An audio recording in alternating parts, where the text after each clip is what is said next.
GS bye Neeraj sir में। कैसे हैं आप सब? मैं उम्मीद करता हूँ स्वस्थ होंगे, मस्त होंगे, अपनी तैयारी में व्यस्त होंगे। बेटा आज का ये जो वीडियो है प्रावैधिक कला से संबंधित है और प्रावैधिक कला में सेक्शन सी से हम लोग बात कर ले रहे हैं। सेक्शन सी और डी सबसे ज़्यादा हो रहा है। हमने सेक्शन डी पे आज सुबह एक वीडियो दिया है आपको और सेक्शन सी पे आज हम लोग बात कर ले रहे हैं। 2-3 महत्वपूर्ण वीडियोज़ हैं जिन्हें हम लोग 2-3 क्लासों में देख लेंगे। तो 2-3 प्रश्न ऐसे हैं जो आपके एग्ज़ाम में बहुत बार रिपीट हुए हैं और इम्पॉर्टेंट भी हैं। जैसे एक प्रश्न आता है कि एक समपंचभुज है, समबाहुभुज के बराबर एक त्रिभुज का निर्माण करो। कहता है एक समबाहुभुज के बराबर एक समबाहुभुज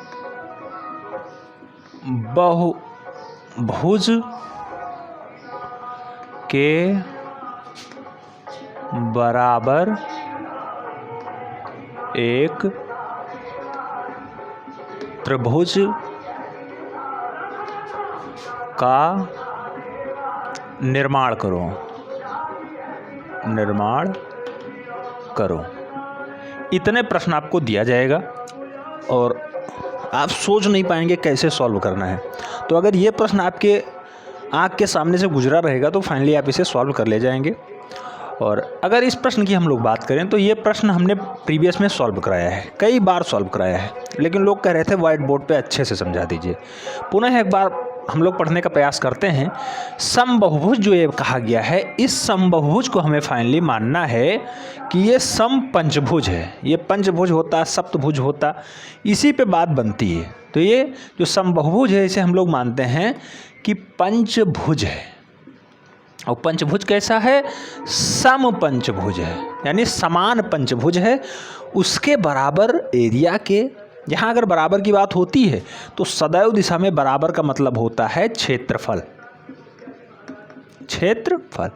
यानी समान क्षेत्रफल में है। अगर आप समपंचभुज 50 सेंटीमीटर स्क्वायर में बनाते हैं तो फाइनली जो त्रिभुज आप बनाएंगे इसका भी एरिया 50 सेंटीमीटर स्क्वायर ही होना चाहिए। कहने का मतलब ये होता है। अब मान लो सबसे पहले हम लोग एक पंचभुज का निर्माण कर लेते हैं। जैसे पंचभुज कैसे बनाएंगे? इस टाइप से, इस टाइप से, इस टाइप से।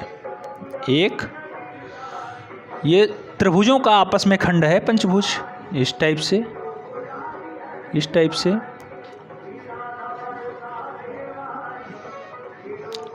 इस टाइप से 4 हो गया और इस टाइप से 5वां हो जाएगा। देख सकते हैं आप, 2 4 1 5 खंड हैं। समपंचभुज का मतलब है सभी के एरिया इक्वल हैं। इसका भी एरिया इक्वल है, इसका भी एरिया इक्वल है, इसका भी एरिया इक्वल है, इसका भी एरिया इक्वल है और इसका भी एरिया इक्वल है। एरिया इक्वल तभी होगा जब इसकी भुजाएं आपस में बराबर होंगी। जैसे अगर इसकी भुजा 5 सेंटीमीटर है तो 5 इसकी है तो 5 इसकी भी होगी, 5 इसकी भी होगी, 5 इसकी भी होगी, 5 इसकी भी होगी। सभी की भुजाएं भी इक्वल होंगी। अब समपंचभुज के बराबर एरिया में हमें त्रिभुज का निर्माण करना है। तो मेन काम यही करना है कि जो समपंचभुज है इसमें ये वाला जो केंद्र है इसे केंद्र ही माने रहेंगे। दूसरी बात है इसका नामकरण कर देते हैं ABCDE और ये O। तो जो समपंचभुज है ABCDE इसके एरिया के बराबर यानी इसके क्षेत्रफल के बराबर हमें एक त्रिभुज का निर्माण करना है। अब त्रिभुज कैसे आप बनाएंगे? तो जो AB रेखा है इसे ही आधार मान करके और फाइनली इसको हम इतना लंबा खींचेंगे कि इसके चारों के एरिया के इक्वल हो जाए, यानी जो इनकी चारों की और भुजाएं हैं इनके बराबर हो जाए। तो एक भुजा तो हमें यहाँ मिल चुकी है, 2 भुजाएं इस साइड में और हमें चाहिए। तो यानी इसको इतना लंबा हमें खींचना है। अगर ये 5 सेंटीमीटर होता तो फाइनली हमें इस साइड में 10 सेंटीमीटर और इस साइड में भी 10 सेंटीमीटर लंबी रेखा खींचनी थी। पटरी होगा एकदम साफ साफ सीधा आप बनाएंगे। फिगर के ऊपर ही नंबर होता है। 16 ये 12 नंबर का प्रश्न है और 12 नंबर आसान नहीं होता है, तुरंत आपको मिल जाएगा। आप इसकी जो बेस रेखा थी AB को दोनों साइडों में बढ़ा दिया, इतना बढ़ाया कि इसके भुजा के बराबर ही आपने इनको आगे कट कर दिया। जैसे यहाँ पे 5 हो रहा है, यहाँ पे 5 हो रहा है, ठीक है। तो 5 ये हो गया, 5 ये हो गया। इस वाले पॉइंट से जो इसका O है वहीं से सबसे लास्ट वाले बिंदु को आपस में मिला देते हैं इस टाइप से। सेम प्रोसेस वही इधर भी करना है। जैसे ए बी का ये 5 था तो ये 5 हो गया और ये भी 5 हो गया। तो इस टाइप से जो इसका निर्माण होगा ये ओ से सीधा इस वाले पॉइंट पे हमें मिलाना है। अब इसका नामकरण कर देना है। जैसे ओ ई तक था, ये पी कर दिया हमने और ये वाला क्यू कर दिया। अब जो मेरा समपंचभुज है, समपंचभुज, तो बेटा समपंचभुज आपके पास A B C D E है। समपंचभुज A B C D E के क्षेत्रफल के बराबर हमने एक त्रिभुज ओ पी क्यू का निर्माण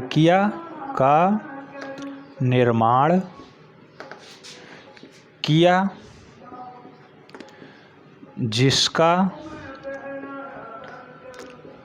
क्षेत्रफल समपंचभुज के बराबर है। समपंचभुज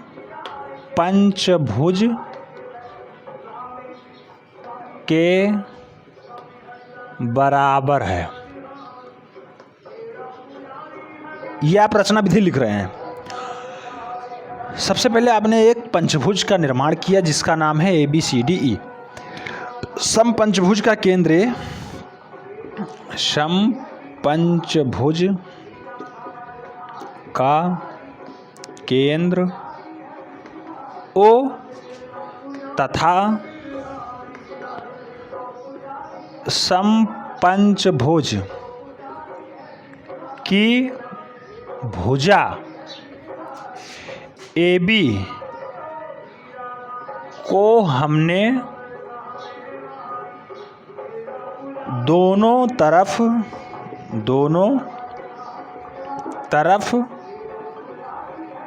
बढ़ाया जो ए पी और बी क्यू तक लंबी रेखा बनी। ए पी और बी क्यू तक लंबी रेखा बनी। ए पी की दूरी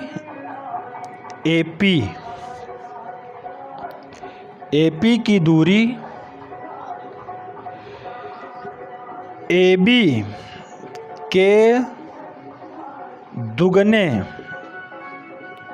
के बराबर है और बी क्यू की दूरी ए बी के दोगुने के बराबर है। ए बी के दुगने के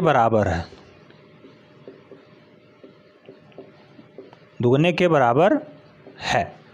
अब इस टाइप से आप कह सकते हैं कि जो इसका एरिया हमने कंप्लीट किया, जो अभीष्ट त्रिभुज का निर्माण किया, जो पी क्यू और ओ बिंदुओं को आपस में मिलाने पर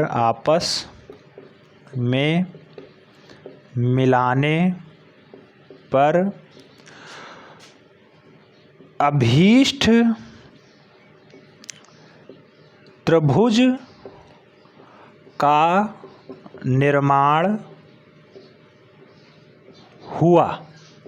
इस टाइप से आप लिख देंगे। रचना विधि में भी आपको पूरा नंबर मिल जाएगा, फिगर में तो आपको 100% मार्क मिल ही जाएगा। कुछ लोग अभी भी कंफ्यूज हैं किस किस खंडों में रचना विधि लिखनी है। बेटा सबसे लास्ट वाले पोर्शन में आपको रचना विधि नहीं लिखनी है। पोर्शन ए में आपको, सेक्शन ए में आपको रचना विधि बिल्कुल नहीं लिखनी है। सेक्शन बी में अगर आप अक्षर लेखन का काम करते हैं तो यहाँ भी आपको रचना विधि नहीं लिखनी है। अगर आप अक्षर लेखन नहीं करते हैं, मापनी या करणवत पैमाना का पोर्शन करते हैं, तो आपको बी सी डी और ई इन चारों में रचनाएं विधि लिखनी होंगी। रचना विधि जिस मेथड में आपने बनाया है, प्रश्न को सॉल्व किया है, वही आपको दर्शा देना है अपनी कॉपी पे। भाषा के अनुसार लिखना है, किताबी भाषा में बिल्कुल मत लिखिएगा, अपने अकॉर्डिंग लिखिएगा। राइट आंसर एग्जामिनर 100% देगा, एक भी नंबर आपका काट नहीं सकता। दूसरी बात, आप लोग पहले अपना एडमिट कार्ड चेक कर लें। आपका एडमिट कार्ड आ चुका है। एडमिट कार्ड पे बहुत सारे लोगों की दिक्कतें हैं। किसी ने सब्जेक्ट कोड 141 भरा, टेक्निकल ड्राइंग भरा, लेकिन उनका टेक्निकल ड्राइंग नहीं आया है, उनका ड्राइंग हो गया है, किसी का ड्राइंग डिसीजन हो गया है। ये सब कॉलेज वालों की गलती है। जब कॉलेज में रजिस्ट्रेशन चल रहा था तब मैंने इसीलिए बोला था कि जब आप स्टार्टिंग में नाम लिखाते हैं तो आपको जो नाम लिखाने का फॉर्म दिया गया था उसका एक ज़ेरॉक्स अपने पास अवश्य रख लीजिएगा। जब आप ज़ेरॉक्स रखे होंगे तो आपके पास साक्ष्य हो जाएगा और आप बेनिफिट ले सकते हैं। आप सीधे उस पर केस भी कर सकते हैं कॉलेज पे, क्योंकि आपसे एक्स्ट्रा पैसा भी वसूला गया है। आप जानते थे 220 रुपये मात्र शुल्क है, 200 रुपये मात्र शुल्क थी, 20 रुपये एक्स्ट्रा 220 रुपये शुल्क थी। अगर लेट पेमेंट देखा जाए तो 100 रुपये, 300 रुपये कुल मिला के फीस थी। आपसे कितना वसूला गया है। बहुत कम बच्चे ऐसे थे, लगभग 50-60 बच्चों का ऐसा था जिनका एडमिशन मूल रूप से जो फीस थी उसी पे हुआ है। बाकी कोई 2500 दिया है, कोई 2000 दिया है, कोई 1500 दिया है, कोई 3500 दिया है, 5000 तक मेरे पास मैसेज आए हैं कि सर 5000 रुपये लगे हैं तब जाके एडमिशन हुआ है। अब सोचिए, कहाँ 200 रुपये, कहाँ 5000। इतना धन उगाही भी आपसे किया गया, उसके बाद आपके साथ अच्छा काम भी नहीं हुआ है। इसलिए मैं उस वीडियो में स्टार्टिंग में मैंने बोला था कि आप लोग जब एडमिशन कराइएगा तो उसका साक्ष्य जो है अपने पास अवश्य रखिएगा। अगर आपके पास साक्ष्य होगा और आपके साथ कुछ गलतियाँ हुई होंगी तो आप निश्चित रूप से उन पर क्लेम कर सकते हैं और उनके ऊपर जो है कानूनी धाराओं के थ्रू उन पर जो है उचित कार्रवाई भी कर सकते हैं, प्रशासनिक कार्रवाई होगी उसमें। और उम्मीद करता हूँ ये वाला वीडियो आपको समझ में आ गया होगा। पंचभुज बहुत आसान है, ये समबहुभुज कहा गया था। अब समबहुभुज में आप पंचभुज बना दीजिए, सप्तभुज बनाना हो इसी में 2 खंड और बढ़ जाएंगे, सप्तभुज हो जाएगा। सप्तभुज अगर बनेगा तो एक कॉमन होगा 6 में, यानी इधर 3 जाना है, इधर 3 गुना जाना है, इधर भी आपको 3 गुना जाना है। निर्माण तो इसी टाइप का होगा, सेम निर्माण होगा। अगर इसे ना समझ में आता हो तो आइए समझा देते हैं एक बार और। जैसे आपने देखा मेन फिगर तो आपका ये है, ये आपके पास एक कॉमन था। दूसरी बात है आपके पास आधा कॉमन ये हुआ, क्योंकि आपने जो अभीष्ट त्रिभुज का निर्माण किया वो ये वाला है, ये और ये वाला। तो आप आधा खंड तो यहाँ पा रहे हैं, लेकिन आधा खंड इसका ऊपर गायब हो जा रहा है। इसको आपने यहाँ पे शिफ्ट किया है, यहाँ पे इस वाले खंड को आपने यहाँ शिफ्ट कर दिया है और नया जो त्रिभुज आपका बना ये वाला, ये इसके एरिया को रिप्रेजेंट कर रहा है। ठीक है, ऐसे ही काम इधर भी हुआ है। आधा त्रिभुज तो आपके पास था, आधा ये कट गया। ये जो कटा है ये इस वाले पॉइंट का है, ये इसका है। ठीक है, तो ये इसका पॉइंट यहाँ शिफ्ट हो गया है और इस वाले पॉइंट को सीधे यहाँ प्रेजेंट कर दिया गया है। अब आप जब खुली आंखों से देखेंगे तो आपको ये 5 त्रिभुज दिखाई देंगे। 5 त्रिभुजों के जो है निर्माण से ही ये पंचभुज बना है। जैसे एक त्रिभुज आपका ये हो गया, दूसरा त्रिभुज आपका ये वाला हो गया, तीसरा त्रिभुज आपका ये कॉमन ही था, चौथा त्रिभुज आपका ये वाला हो गया और 5वां त्रिभुज आपका ये वाला हो गया। यानी बस पंचभुज को खोल दिया गया है, सीधे ये त्रिभुज का निर्माण हो गया है। और जो आपने स्टेप फॉलो किया है उसी को आपने रचना विधि में लिख दिया है। 100% मार्क आपको मिल जाएगा, कहीं भी संशय नहीं होना चाहिए। उम्मीद करता हूँ पूरा प्रश्न ढंग से समझ में आ गया होगा। रचना विधि आप 2-3 बार लिखेंगे, एकदम मास्टर हो जाएंगे इसमें रचना विधि लिखने में। फिर आपके पास ये कमेंट नहीं रहेगा सर रचना विधि ना लिखें तो क्या होगा। कुछ लोग कहते हैं सर रचना विधि ना लिखें तो क्या होगा। बेटा, खाना बनाया गया हो, आप बिल्कुल स्वस्थ हों, आपको नमक से परहेज़ ना किया गया हो और आपके खाने में नमक ना डाला जाए, कैसा लगेगा। सेम वही प्रोसेस है। एग्जामिनर से आप ज़बरदस्ती नहीं कर सकते, जो पूछा गया है उसी का अनुवाद दीजिए, उसी का उत्तर दीजिए, तो आपको जो है वो नंबर देने के लिए बाध्य हो जाएगा। आप उससे ज़बरदस्ती बात करके या एक्स्ट्रा फोकस डाल करके या उसके पास प्रेशर बना करके नंबर नहीं ले सकते। 100 नंबर का पेपर है, एक ही पेपर होना है। ढंग से करेंगे तो आपको अच्छा अंक मिल जाएगा। एक ही बार पेपर दे सकते हैं। मैं इसीलिए बार बार कहता हूँ कि हो सकता कुछ दिक्कतें आपके सामने आ जाएं और आपको दिक्कत हो जाए। ठीक है, बढ़िया से समझ में आ गया होगा। सेक्शन सी है, महत्वपूर्ण है, 12 नंबर का है।